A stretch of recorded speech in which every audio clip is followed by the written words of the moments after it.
Happy Tuesday, everyone, and welcome to the Early Edge. We've got a packed show for you today. We've got a lot of content coming on this channel tonight with Inside the Lines, with the Early Wedge. I'll get to that in a second. Thanks for being in the chat. Thanks for being a part of this experience each and every day. Thanks for hitting the like button.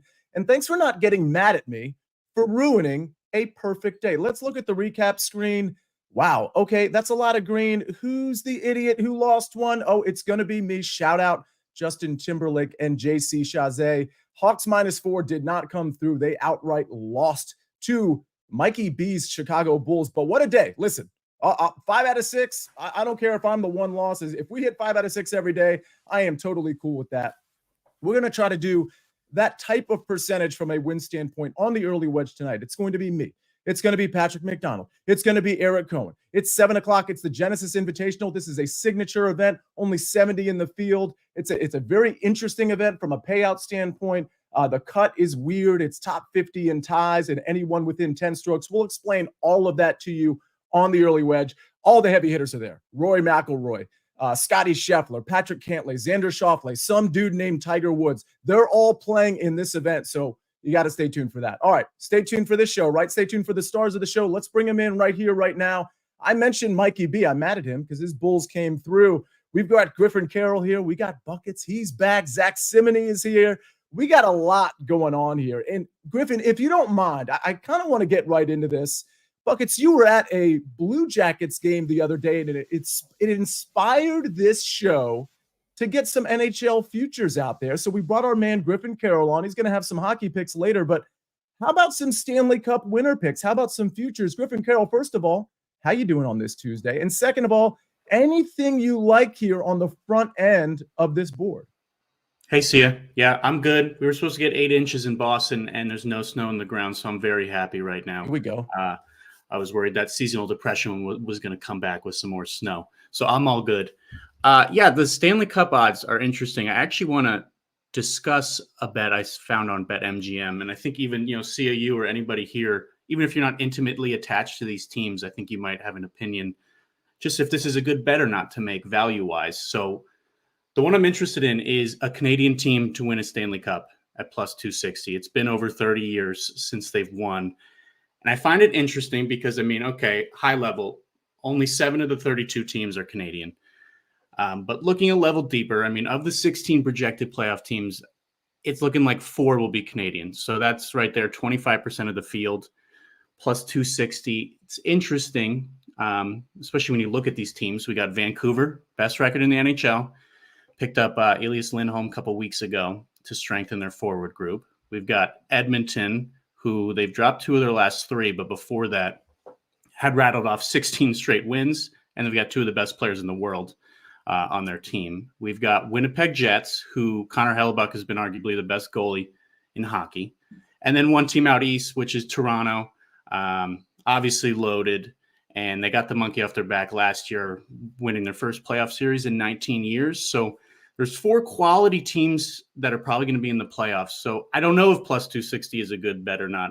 I'm interested if you have any thoughts, but those are 4 quality teams I wouldn't hate spreading the net on. Yeah, what's interesting, Griffin, is I feel like, if you can get 3 of those 4 teams to the second round, and now you're talking about almost having 50% of the field heading toward the Stanley Cup, semis and Stanley Cup finals. I don't hate that. Edmonton, like you said, 16 in a row. This is a really good team. We knew they were going to be a good team. They fell short at the beginning of the season, if memory serves, and then they really picked up steam. Winnipeg, they've got win in their name. So, that's obviously always good. Buckets, let me ask you, plus 260, you are the noted hockey expert now because you're the last person on SportsLine to have gone to a hockey game. So what do you think of the all-Canadian plus 260 play? That's a tough question to ask me, Sia, because I didn't actually watch any of the game. There were fights breaking out in the stands at the game, and that is where all of my focus was. I was watching drunk old guys just swinging at each other 3 or 4 seats away from me, just kind of staying back, but also ready to get involved if needed. But all that to say, Winnipeg has win in their name. Has there ever been a more Buckets-like analysis in your life? Yeah. Incredible. I'm in on it. That's what I'm all about here. Can we put the screen back up with the odds board? I mean, obviously, it's not the entire odds board here. It's the teams at the top, because is Winnipeg on there? Okay, so they're not on there. So They are. They are. Oh, they are. Where are they? No, Okay. Canucks. No, that's Vancouver. But yeah, 3 of the teams even you see here of the 10 are Canadian. I would have to imagine Winnipeg is probably right behind Toronto there. So it's just an interesting way to spread the net here. I mean, I wish it was 2-2 on both conferences. I think then the plus 260 would feel a little better, knowing that 3 are in the West and 2 being Winnipeg and Edmonton and Vancouver might meet in the second round. That might cancel it out a little, but it's intriguing. I've been looking at it for a couple of weeks. Okay, as a community here, first of all, I do like the plus 260. I'll say that. As a community here, I think we all need to put, like, at least if Zach, hopefully you and Mikey B can do this with us. Because of the ridiculous Winnipeg Jets analysis we just did, I'm assuming they're like 16 or 18 or 20 to 1. Can we all just put a few bucks on the Winnipeg Jets, who are likely to make the playoffs, right, Griffin Carroll? And we can all have a rooting interest in a medium to long shot to win the Stanley Cup? Love it. Yeah, let's do it. I mean, ladies and gentlemen, they got win in their name. This one can't go wrong. Zach, can you promise me you're going to put like at least $2 on the Winnipeg Jets to win the Stanley Cup? $2? I don't know if we can do that here in Vegas, but I'll give you 5. Oh, 5. I'll take it. Mikey B, can we put at least $5 on the Winnipeg Jets to win the Stanley Cup? I don't know. I'll have to talk this over with my wife. Anytime I make a big investment like this, I have to run it by her. So Mikey B's I'll off the see show. if I can get the sign off for it. Jake, if we could get Mikey B off the show, that would be great. All right. Speaking of $5, what a professional segue that Zach and Mikey B started. New BetMGM customers can sign up today and get $150 in bonus bets. Just place your first wager of at least, wait for it, $5, and you will receive $150 instantly in bonus bets, regardless of your wager's outcome, with bonus code EDGE150. That's EDGE150.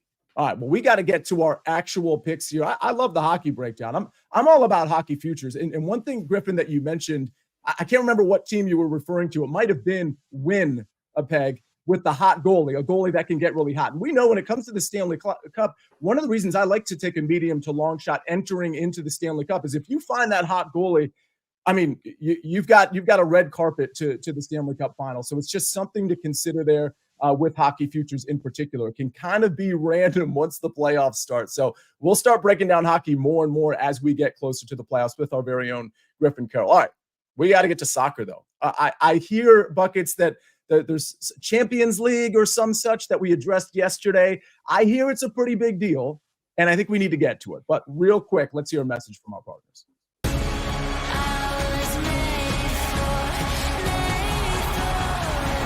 UEFA Europa League knockout stage on CBS Sports Network and streaming live on Paramount+.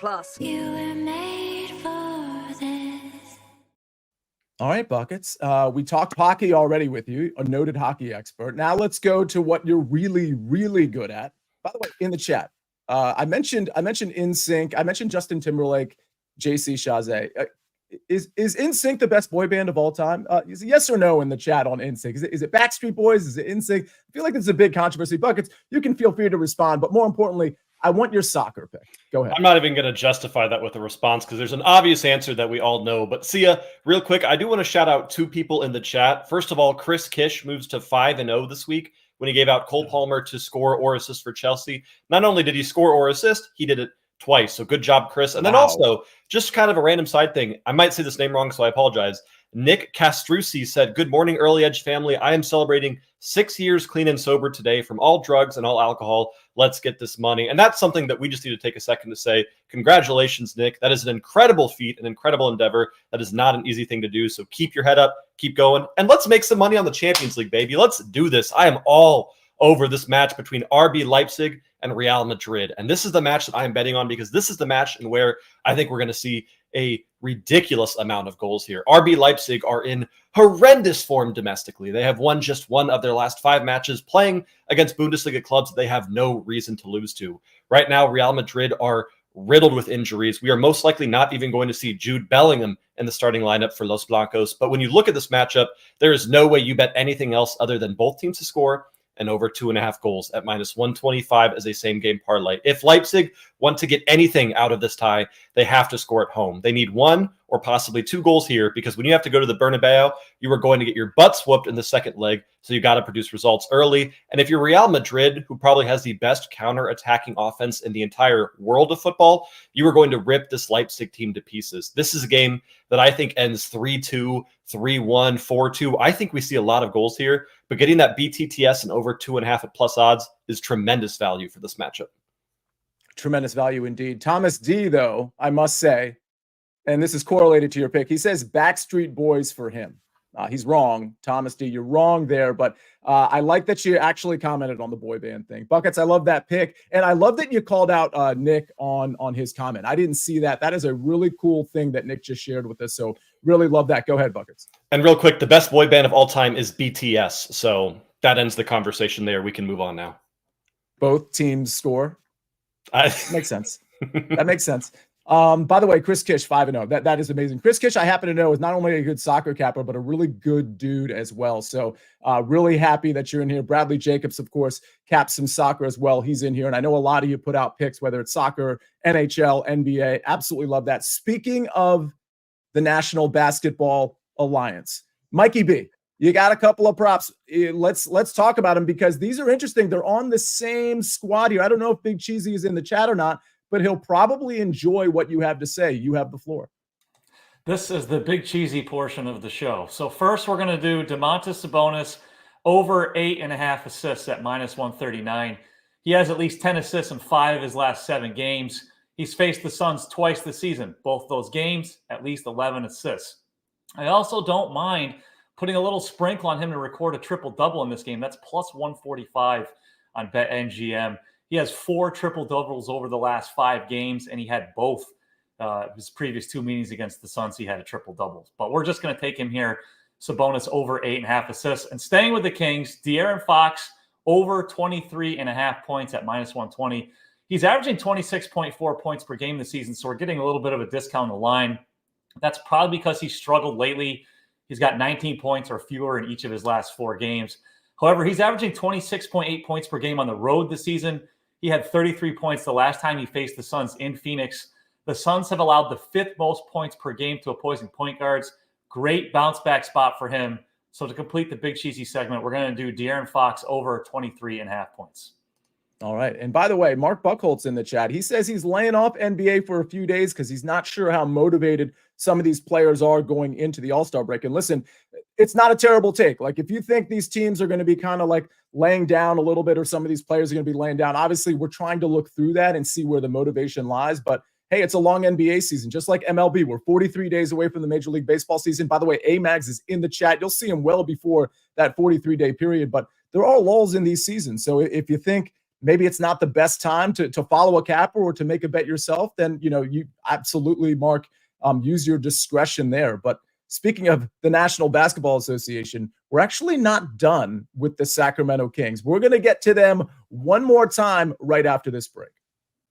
The madness doesn't just happen. Yo, get ready! And although it's marked on our calendars each year, it's built by moments of mayhem before. And the crowd goes crazy!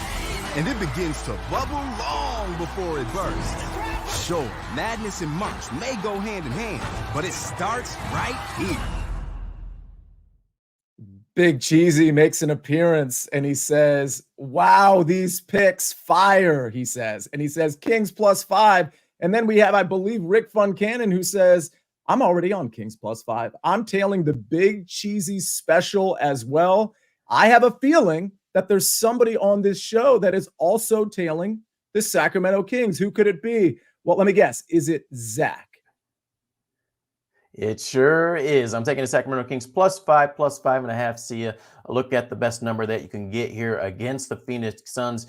We talk about what Mike just said, a motivational spot for De'Aaron Fox. They've lost 3 of their past 4 games, and we saw this last week off their bad loss to Detroit Pistons.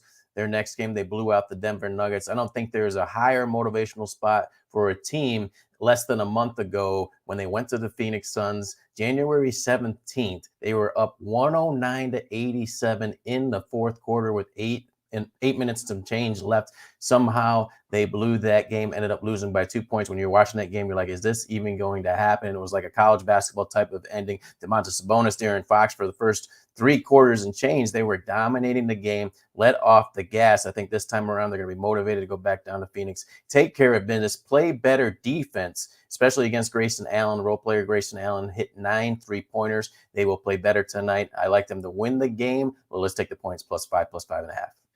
All right, Zach likes the Kings to win the game, but he's going to take the points. It looks like the chat agrees. I'm going to take a team to win the game as well. I'm going to college basketball. I'm taking the Providence Friars money line here. The line here, it opened at 1. It's -1.5 right now. You can lay the -1. I don't know that I'd lay the -1.5, but the good news is the money line really across the board is anywhere between -118 and -125. I think, okay, by the way, Providence plays at home against St. John's. A couple of things to factor in here that are a bit of an unknown. We talked about the snow up in the Northeast. This game should be played as long as there isn't heavy snow. I'm not up there, but I understand yesterday there was some talk, hey, maybe this game gets canceled because of snow. I don't think that's going to be the case, and I don't think we're going to see a lack of fans necessarily. I think we're going to see fans in there, and I think that's really important because Providence at home, it's a tough place to play. The other unknown about this game, Josh Oduro, he had a kid, actually. He had a child 2 to 3 days ago, actually more on the lines of 3 days ago. He missed the game that Providence played at Butler. And by the way, Providence almost won that game. They probably should have won that game at the very end. But long story short, they played a very good Butler team without Oduro, without Bryce Hopkins, who's out for the season. And again, almost on the road beat a good Butler team. So I think Providence at home, who is absolutely desperate to stay on the NCAA bubble, for the record, St. John's is as well. But St. John's hasn't really been playing well. They've lost a lot of games to good competition in their defense.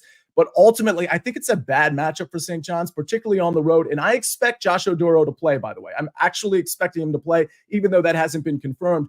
But more importantly, Devin Carter is going to play. And Devin Carter, at least in the Big East, has really become kind of a superstar. This guy with Oduro has really emerged. They've had some other players step in and play well. But the long and short of it is I think Oduro is going to play. I think we're going to see Devin Carter. And I think we see a St. John's team that is a little bit overrated.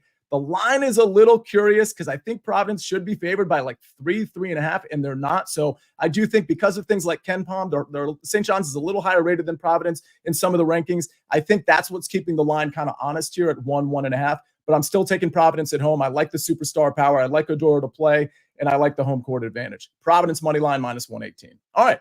Now we transition from college basketball to hockey. If you have any questions in the chat, put them in there before we get out of there. And a reminder that SportsLine put in here before we get to Griffin, the early wedge, 7 p.m. Eastern Standard Time tonight on this very channel, the Genesis Invitational. All right, Griffin, we talked about some futures.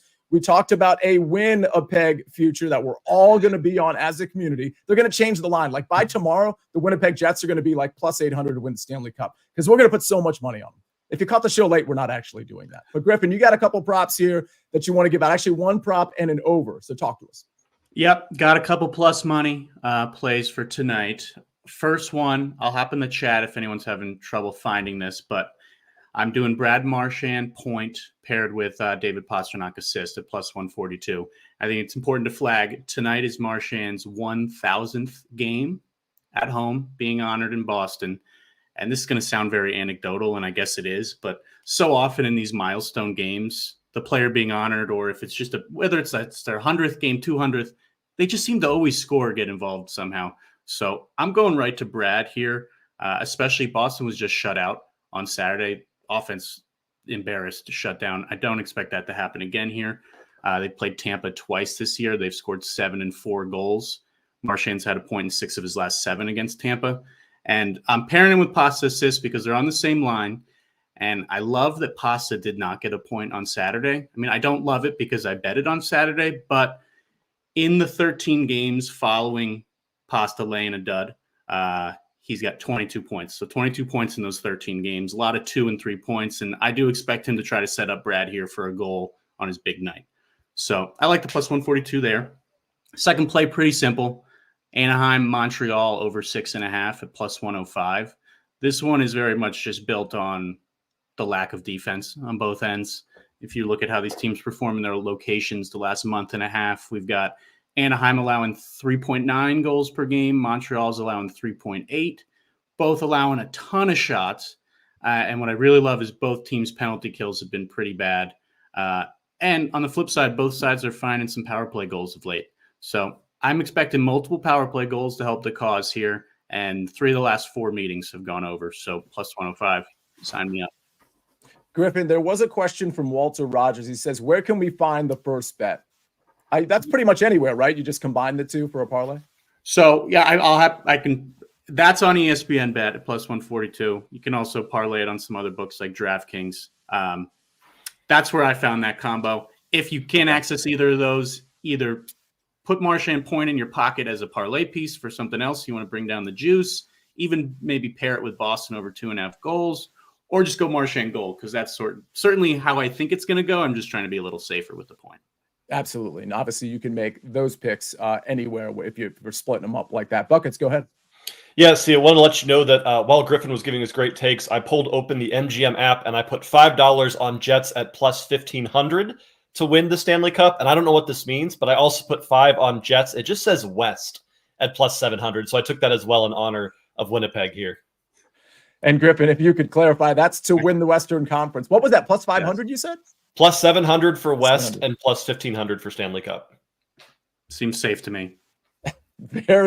Very, we know hockey futures are always very, very safe. I love it though. I'm doing the same thing. Let's have a community sweat once these Stanley Cup playoffs start. We're all smiling because we're all about to place that bet. And betting a small amount on futures is just good, clean fun. So I absolutely love that. Buckets, thanks for getting this started. All right, let's get the recap screen up here.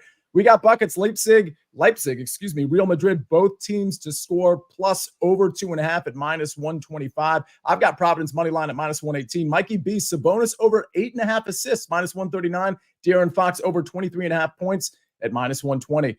Kings plus 5.5 for Zack Cimini, and most of the chat, including Big Cheesy, Griffin Carroll, Brad Marchand point plus Pasta, he says. Pasternak assist at plus 142. And then he's got the over. That'll be a fun game. Plus 105, Ducks, Canadians over 6.5.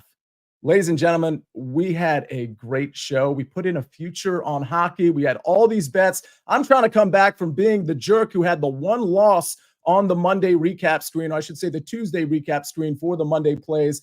Let's try to make it perfect tomorrow. We're always striving for perfection. We're doing that on Inside the Lines at 1 o'clock. We're doing it on the early wedge at 7 o'clock tonight. Hopefully you can be with us. Thanks for being in here. Thanks for being active. Thanks for hitting the like button. We'll see you later on today on this channel. And of course, tomorrow on the early edge at 10 a.m. On behalf of Griffin Carroll, on behalf of Zack Cimini, Buckets, Mikey B, Jake the Snake on the 1s and 2s and 3s and 4s. This is the early edge. I am the counselor, and we rest our case.